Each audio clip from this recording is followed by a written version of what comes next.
Hello students, welcome to my YouTube channel. आज इस video के जरिए हम class 10 physics chapter number 1 light का सब टॉपिक रिफ्रैक्शन ऑफ लाइट यहाँ पर समझेंगे और ये हमारी सीरीज का पार्ट 9 है।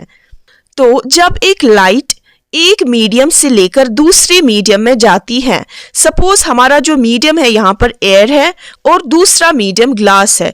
जब लाइट एयर से लेकर ग्लास में जाती है तो वो बेंड हो जाती है, तो इसी बेंडिंग ऑफ लाइट को कहते हैं रिफ्रैक्शन ऑफ लाइट। तो हम रिफ्रैक्शन को डिफाइन कर सकते हैं। रिफ्रैक्शन होता है change in the direction of light when it travels obliquely from one medium to another. जब लाइट ओब्लिक्यूली ट्रैवल करती है और जाती है एक मीडियम से लेकर दूसरे मीडियम में, तब वो बेंड होती है, तब उसकी लाइट की डायरेक्शन चेंज होती है। उसी को कहते हैं हम refraction of light.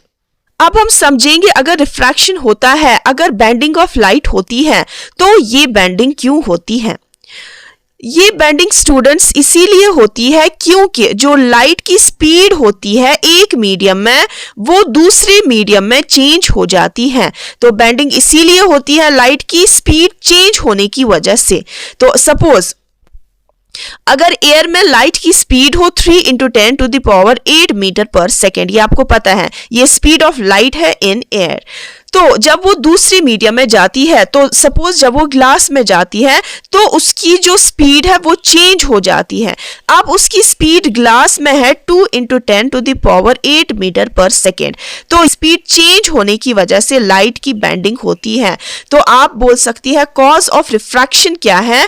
Cause of refraction है change in the speed of light. Light की स्पीड का चेंज होना, उसी की वजह से रिफ्रैक्शन होता है। यहाँ पर आप देख सकते हैं जो bottom of the swimming pool होता है वो हमें थोड़ा सा उभरा हुआ दिखाई देता है।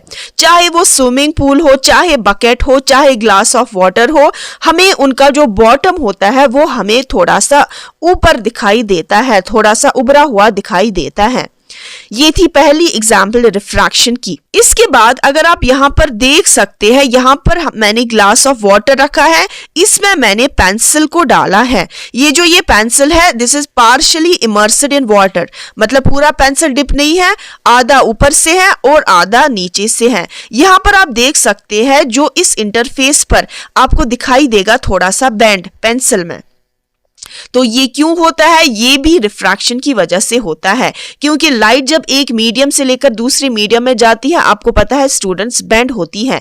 इसीलिए हमें ये पेंसिल भी बेंड होता हुआ दिखाई देता है। चाहे आप पेंसिल डिप करें, चाहे आप अपना हैंड ही डिप करें, तो आपको क्या लगेगा, थोड़ा सा बेंड आपको इस इंटरफेस पर दिखेगा। तो this is the example of refraction.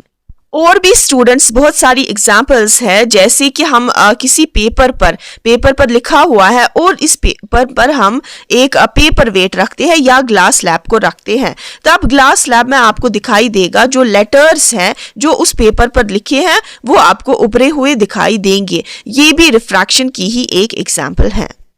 अब हमारे पास 3 केसेस बनते हैं रिफ्रैक्शन के। पहला केस है यहाँ पर, जब यहाँ पर एक लाइट जो है एक मीडियम से लेकर दूसरे मीडियम में जाती है। सपोज ये हमारा मीडियम जो पहला वाला है ये एयर है and this is the glass. तो आपको पता है स्टूडेंट्स, अभी मैंने आपको कहा कॉज ऑफ रिफ्रैक्शन क्या होता है, क्योंकि लाइट की जो स्पीड है वो चेंज हो जाती है। लाइट की स्पीड चेंज होने की वजह से यहाँ पर बेंडिंग होती है। तो जब लाइट की स्पीड डिक्रीज होती है तब लाइट बेंड होती है। अब हमें देखना है ये बेंड होती है ये कहां से बेंड होती है, क्या ये टुवर्ड्स द नॉर्मल बेंड होती है या अवे फ्रॉम द नॉर्मल। तो देखिए स्टूडेंट्स, जब लाइट जाती है, ये जो हमारा एयर है this is the rarer medium. Rarer medium मतलब वो वाला मीडियम जहां पर स्पीड ऑफ लाइट ज्यादा होती है।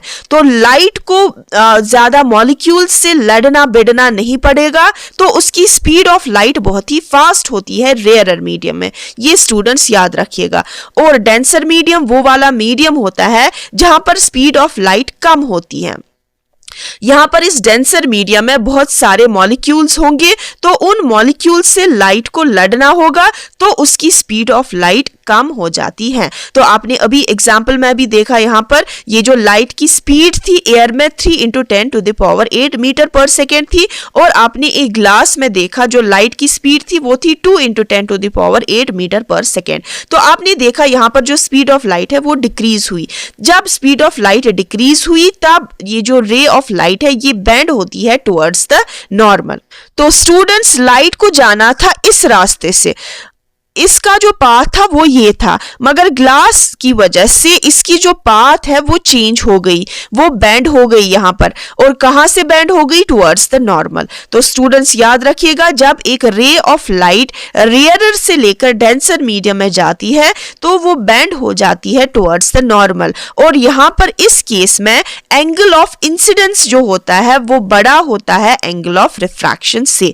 तो स्टूडेंट्स याद रखिएगा, पहला केस जब रे ऑफ लाइट रेयरर से लेकर डेंसर मीडियम में जाती है तो ये बेंड होती है टुवर्ड्स द नॉर्मल, और यहां पर एंगल ऑफ इंसिडेंस बड़ा होता है एंगल ऑफ रिफ्रैक्शन से। तो इसके बाद केस सेकेंड होता है जब स्पीड ऑफ लाइट बढ़ जाती है। तो स्पीड ऑफ लाइट कब बढ़ेगी? जब लाइट डेंसर से लेकर रेयरर में वापस जाएगी। पहले रेयरर से लेकर डेंसर में गई थी, अब डेंसर से लेकर रेयरर में वापस जाएगी, तब स्पीड ऑफ लाइट इंक्रीज होगी। तो जब स्पीड ऑफ लाइट इंक्रीज होती है तब वो बेंड होती है अवे फ्रॉम द नॉर्मल।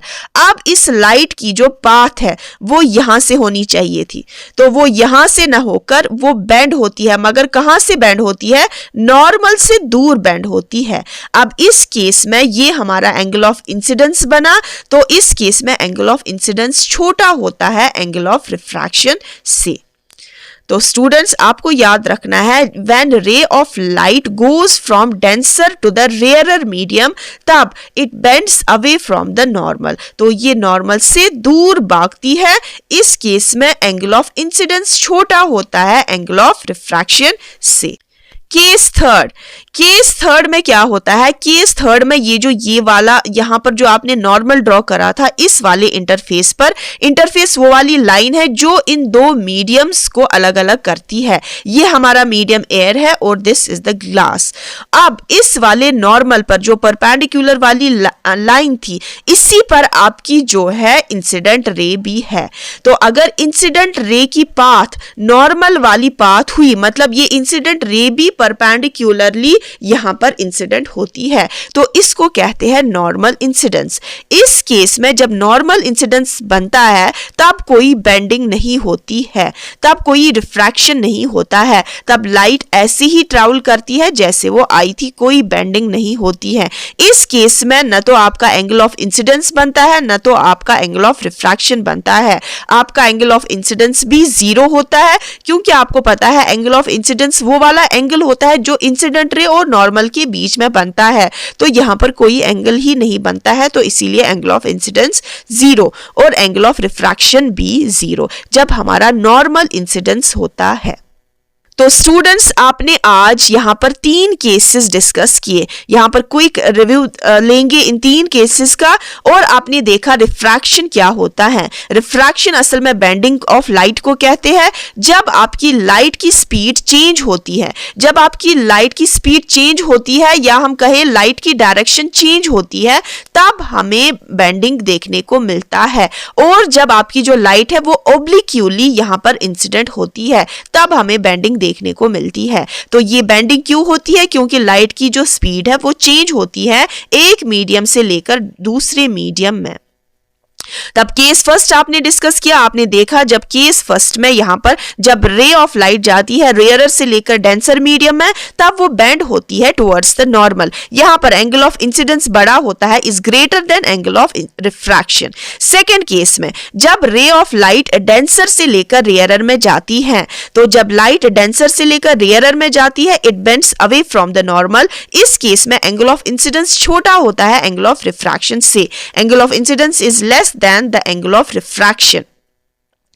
तीसरे केस में जब आपका नॉर्मल इंसिडेंस होता है, मतलब आपकी नॉर्मल वाली लाइन भी वहीं पर है और आपका इंसिडेंट रे भी वहीं पर है, उसी नॉर्मल वाली लाइन पर ये दोनों लाइन कोइंसाइड करती है। इस केस में यहाँ पर एंगल ऑफ इंसिडेंस आपका 0 होता है और एंगल ऑफ रिफ्रैक्शन भी 0 होता है, तो इस केस को कहते हैं नॉर्मल इंसिडेंस।